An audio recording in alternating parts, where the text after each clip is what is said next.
Docteur Kassé, vous venez de tenir une conférence au lycée Blaise Diagne de Dakar sur une conférence de sensibilisation sur le tabagisme. Pourquoi ce soir porté sur une école comme le lycée Blaise Diagne? Voilà, comme vous le savez, l'épidémie de tabagisme est une épidémie mondiale croissante. Mais cette épidémie est en train de reculer dans les pays développés.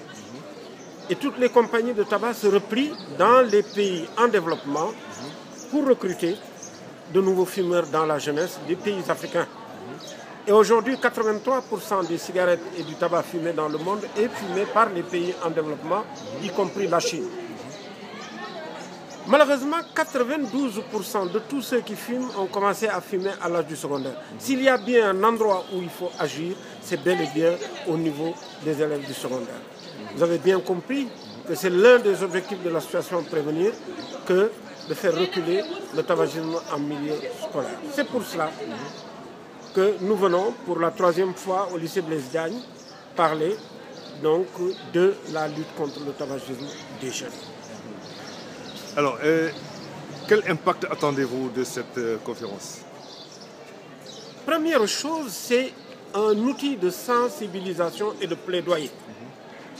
Plaidoyer auprès des autorités académiques pour que l'école du Sénégal soit une école sans tabac, pour que les enseignants du Sénégal soient des enseignants sans tabagisme et que les élèves du Sénégal soient des élèves éloignés du tabagisme. Le deuxième outil et moyen que nous cherchons à faire à travers cette action, c'est la sensibilisation pour un changement de comportement. Donc plaidoyer pour un changement de politique au niveau de la gouvernance scolaire et éducationnelle, sensibilisation pour un changement de comportement des individus dans l'école sénégalaise.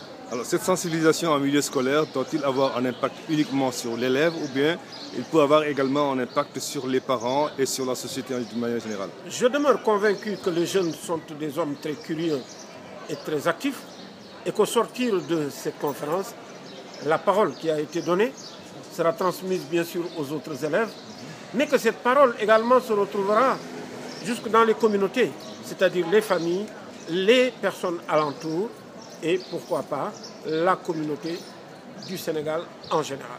Docteur, dama bëgg nga wax ñu yaa ngi tey jii ci école bu ñuy wax lycée Blaise Diagne nga ñëw waxtaan ak élèves yi ci mbirum tuxum cigarette wala lépp lu aju ci pon. ma bëggoon xam jooju waxtaan lan moo ko waral. la ko waral lu bari la. la ko ëmb benn bokk na ci ni kat pon la mu yàq ci àdduna bi ñëpp xam nañ ko. la ca nekk itam mooy ni réew nasaraan yi fexe nañ ba ñoom daal di commencé bàyyi li ñu naan pon. ba tax na jaaykatum pon yi jarletuñu foofa waaw comme jarletuñu foofa nu ñuy def dañu daal di ñëw fii nga xam ni kat defaguñu ay loi defaguñu ay matuwaay jëluñu matuwaay ya ca war pour tere ko nit ñi wala pour wàññi ko lu bon ci xale yi. ñaareel ba itam ma gis ni kat boo gisee téeméer yu tox juróom-ñeent fukk yaak ñaar ba ci juróom-ñeent fukk yaak ñett ña ngay tàmbalee tox ci at yi nga xam ni ñoom la xale yi toll.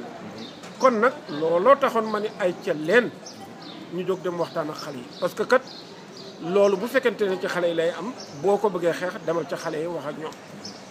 wax bi nag ñaar la xam nga lu ma ci jubloo benn daf ciy baax nga waxtaan ak kilifa yi nga xam ni ñoom la ñu jox ndombo tànk ñu yore njàngale mi ñooñu daf ciy baax ñu junj leen ci noo xam ne nii ay yoon ki sart la yu ñu war a teg ba jële pon ci biir l'école bu Sénégal.